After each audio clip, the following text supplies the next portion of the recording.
Hey, bonjour à tous. Pourquoi votre sentinelle prend autant d'énergie lorsque vous laissez votre voiture dans un endroit, soit au travail, sur le parking, soit à l'aéroport, soit à la gare de train, ou soit chez vous, si vous activez le sentinelle? Veuillez vous abonner à notre chaîne et activer la cloche de notification. C'est que lorsque vous activez le sentinelle, lorsque vous n'êtes pas là, eh bien n'importe qui, enfin toute personne qui s'approche de votre voiture, eh bien le sentinelle, la voiture va avertir la personne qu'elle est filmée. Voilà. Et la personne, s'il y a une dégradation, la personne sera filmée. Si c'est une personne, si c'est une voiture, si c'est la personne sera filmée. Eh bien regardez, ici la voiture a filmé. Lorsque j'ai déposé ma voiture chez Tesla, a filmé, donc vous pouvez vous-même voir. Regardez, regardez, il y a quelqu'un qui passe à côté, de la voiture. S'il avait dégradé la voiture, s'il avait cogné la voiture, bien le sentinelle a filmé et on peut voir ce qui s'est passé. Donc le sentinelle est là pour, n'est-ce pas, filmer toute dégradation au niveau de la voiture. Et si vous laissez votre sentinelle activé, le sentinelle va prendre beaucoup d'énergie. Le sentinelle prend en une journée au moins de 5 à 10% d'énergie. Cela équivaut à presque 50 km. Ma femme me dit, mais comment se fait-il que le sentinelle prend autant d'énergie? Mais la voiture a été fabriquée ainsi. Si vous activez le sentinelle est toujours en marche. Le sentinelle consomme assez d'énergie. J'ai vu un Californien qui a laissé sa voiture à l'aéroport, qui est parti en Asie pendant 2 semaines.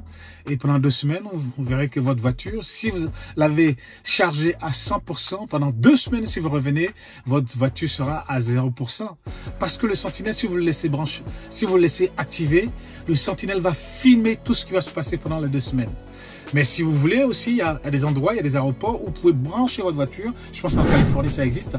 Brancher votre voiture et la laisser. Et pendant tout ce temps, la voiture, le sentinelle est allumé, il n'aura pas de problème. Mais ici, en Europe, je ne sais pas si ça existe. Mais si vous laissez le sentinelle à la gare pendant 1 semaine, 2 semaines, eh bien, quand vous serez de retour, ça va être difficile. Si vous n'avez pas de superchargeur à côté, ça va être difficile pour vous parce que la voiture sera à plat.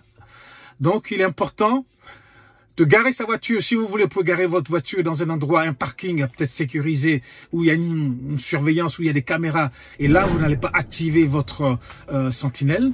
Mais si vous laissez votre voiture sur un parking qui n'est pas surveillé pendant des jours, eh bien, l'énergie va baisser et vous n'aurez plus assez d'énergie si vous revenez. Alors, si vous n'habitez pas loin, oui, il n'y a pas de souci. Mais il vaut mieux quelquefois ne pas activer le sentinelle si vous êtes chez vous. Donc, certains l'activent parce qu'ils ont peur que le voisin vienne casser leur voiture ou quelqu'un vienne casser leur voiture. C'est vrai qu'il y a beaucoup de jalousie. Il y a des gens, on a vu des gens même qui incendient, qui mettent de l'incendie dans les Tesla parce qu'ils sont jaloux ou qui sont contre les Tesla. Donc cela peut nous aider à identifier les personnes qui viennent mettre l'incendie ou qui viennent dégrader.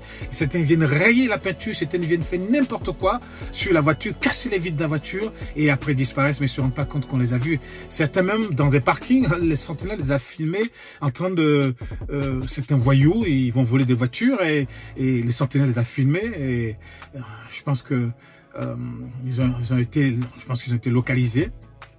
Donc le sentinelle, c'est important, mais il ne faut pas le mettre tout le temps parce que ça prend beaucoup d'énergie. Mais ce que je voulais savoir, est-ce que les vidéos que nous prenons, est-ce que cela, si à la police ou la gendarmerie, est-ce que cela peut être accepté comme une preuve de la dégradation de la voiture par rapport à la police ou par rapport à la gendarmerie? Donc je ne sais pas si la gendarmerie accepte cela, si le juge accepte cela. Parce que moi, personnellement, j'ai jamais été dans le cas. Si vous avez déjà été dans ce cas, eh bien, dites-le nous dans vos commentaires. Parce que quand on a une voiture Tesla, qu'on a acheté cher, on aimerait savoir qui a dégradé notre voiture. Parce que l'autre fois, quand on garde notre voiture sur des supermarchés, il y a beaucoup de circulation, beaucoup de gens qui se déplacent, ou à la gare, ou à l'aéroport, il y a beaucoup de gens qui se déplacent, et ainsi de suite. Certains, ils viennent cogner, ils peuvent même casser le rétroviseur, ils peuvent faire beaucoup de choses sur la voiture, mais ils ne se rendent pas compte qu'ils sont filmés. Donc, et ce film est gardé sur une clé USB et qu'on peut voir sur la dashcam, donc c'est une bonne chose, mais ça prend beaucoup d'énergie. Je ne sais pas pourquoi ça prend aussi d'énergie, donc je pense que peut-être à l'avenir, Tesla va faire des efforts pour que cela ne prend pas assez d'énergie, parce que de 5 à 10%, ça fait presque 50 km qui partent comme ça, et ça fait beaucoup. Voilà. À très bientôt. Peace, guys.